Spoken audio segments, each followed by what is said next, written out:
Sir, betting apps promote చేస్తున్న influencers పైన సజ్జనర్ గారు అయితే తీవ్ర స్థాయిలో ధ్వజమెత్తారు. ఆయన వాళ్ళపైన ఫుల్ యాక్షన్ తీసుకుంటున్నారు. చాలా మంది పైన కేసులు నమోదవుతున్నాయి. ఇప్పటికే 70 మందికి పైగా కేసులు నమోదయ్యే అవకాశం ఉంది. వాళ్ళు అరెస్ట్ అయ్యే అవకాశం ఉంది అన్నట్టు కూడా వార్తలు వినిపిస్తున్నాయి.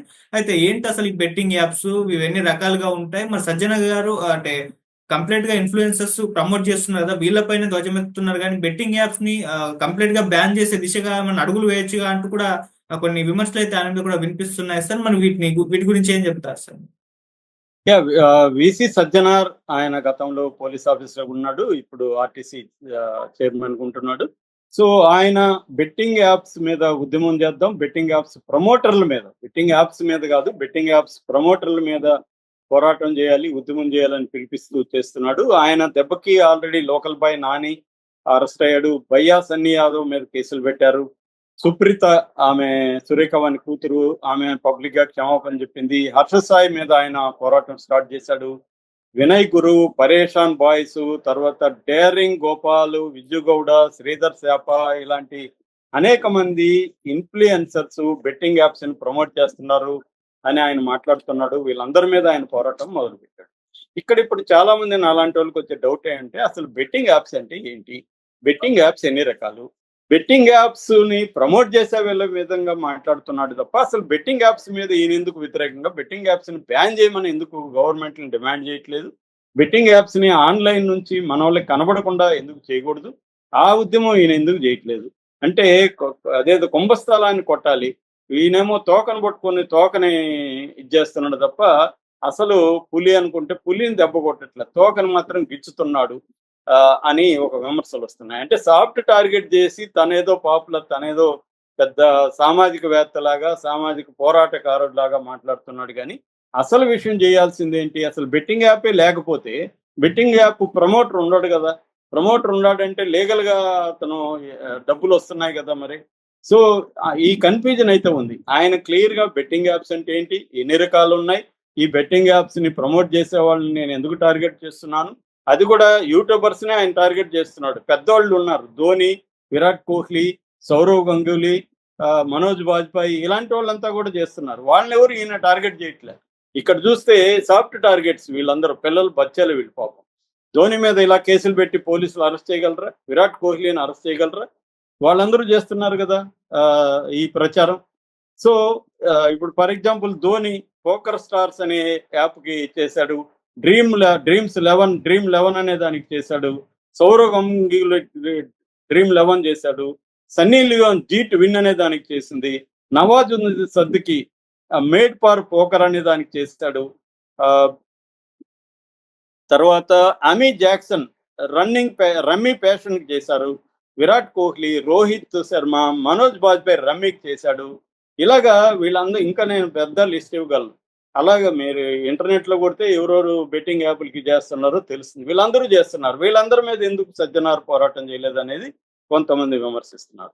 ఇక అసలు బెట్టింగ్ యాప్లు ఎన్ని రకాలు, వీటిలో ఏది మన దేశంలో అలో చేశారు, ఇందులో మన దేశంలో ఉన్నవి ఏంటి, ఆఫ్ షోర్ బెట్టింగ్ యాప్స్ అంటారు. విదేశాల్లో మాల్టా లాంటి సిటీల నుంచి బెట్టింగ్ యాప్స్ ఉంటున్నాయి. ఇందులో ప్రధానంగా మనకు చూస్తే అసలు బెట్టింగ్ అనేది మనకి పురాతన కాలం నుంచి, ఋగ్వేదంలో కూడా జూదం గురించి మాట్లాడారు.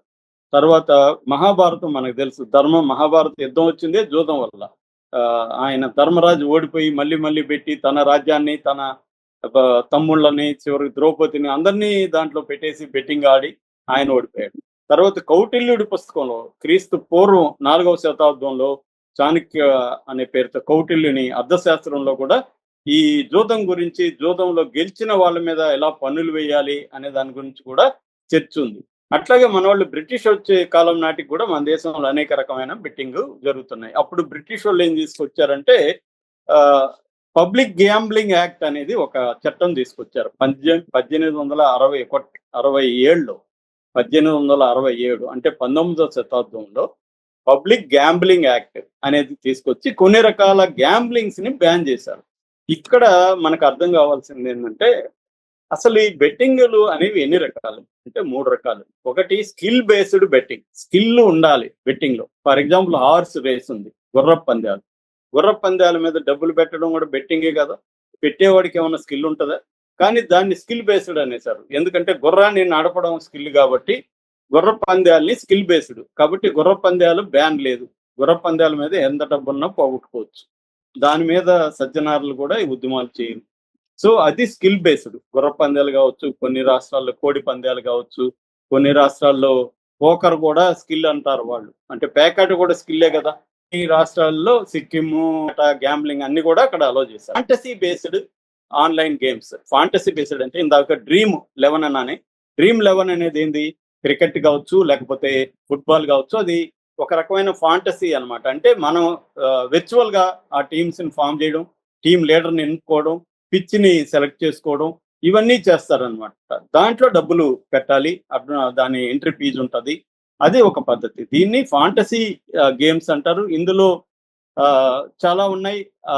అడ్డా 52 ఉంది, రమ్మీ సర్కిల్ ఉంది, తర్వాత ఫాంటసీ స్పోర్ట్స్ ఉన్నాయి, A2-3 ఉన్నాయి, మై సర్కిల్ ఉంది, డ్రీమ్ 11 ఉంది, ప్యారీ మ్యాచ్ ఉంది. ఇలాంటివి ఫాంటసీ ఉన్నాయి. ఇది కాకుండా chance based betting apps. Chance based అంటే ఇప్పుడు పలాని గేమ్ లో ఎవరికి ఇండియా గెలుస్తుంది, మన ఇండియా గెలుస్తుందని మనం బెట్టింగ్ పెడతాం. ఇండియా గెలుస్తుందో లేదో మనకు తెలియదు, ఛాన్స్ తీసుకుంటున్నాం అంతే కదా.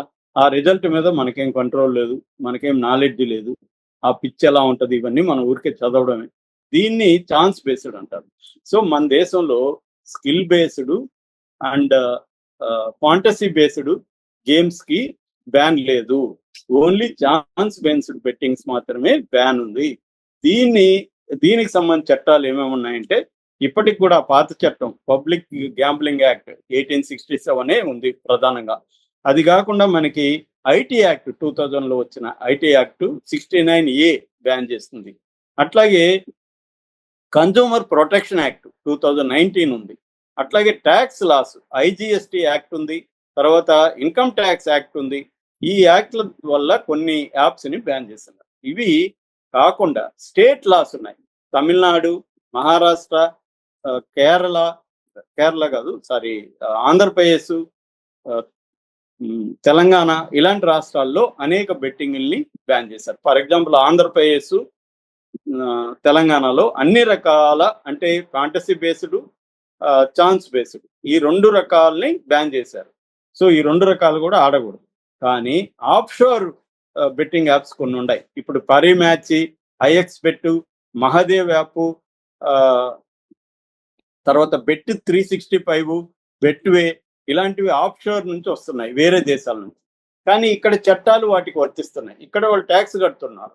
సో ఇప్పుడు వీళ్ళు బెట్టింగ్ ప్రమోట్ చేస్తారు కదా, వీళ్ళ దగ్గర ట్యాక్స్ ఎట్లా గవర్నమెంట్ తీసుకుంటుంది? అంటే అలో చేస్తుందిగా గవర్నమెంట్ అలో చేస్తేనే కదా వీళ్ళు ఉన్నారు. వీళ్ళ దగ్గర ట్యాక్స్ తీసుకుంటూ వీళ్ళకి వచ్చే ప్రమోషన్లో వచ్చే డబ్బులు ట్యాక్స్ కడుతున్నారుగా. మరి దీన్ని ఎందుకు ప్రశ్నించట్లేదు సజ్జనారు? ట్యాక్స్ డిపార్ట్మెంట్ని అడగాల, గవర్నమెంట్ని అడగాల, మీరెందుకు వాళ్ళ దగ్గర ట్యాక్స్ తీసుకుంటున్నారు, ఇది అన్యాయం కదా అనేది ఎందుకు అడగట్లేదు?